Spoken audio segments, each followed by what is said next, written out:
In just a few moments, we'll have the January employment data out from the ABS. Joining us live now from Sydney is Commsec's Felsman. Ryan, what are you expecting?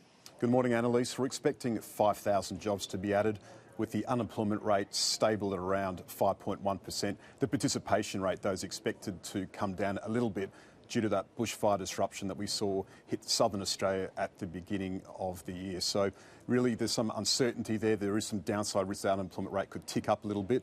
Of course, the Bureau of Statistics have had some surveying issues in those bushfire affected regions in particular.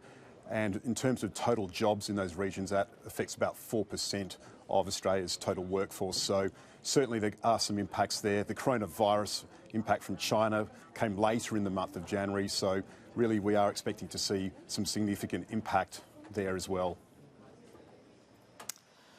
And in particular, it seems like the coronavirus is having a very strong impact on our education sectors as well as tourism. How likely do you think that if there is a hit on these job figures that they will rebound back quickly?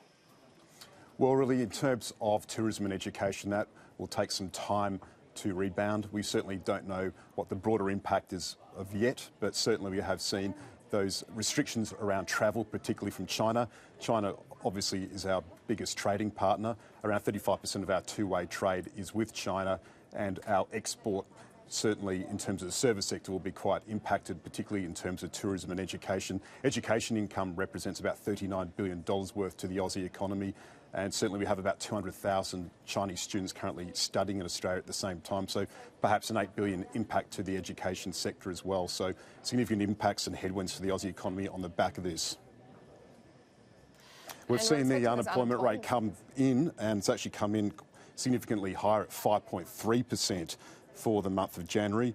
That's despite 13,500 jobs being added, but of course the participation rate has actually lifted to 66.1%. So certainly a little bit of a surprise there in terms of the unemployment rate being above expectations. The expectations were at 5.2%, but at 5.3%.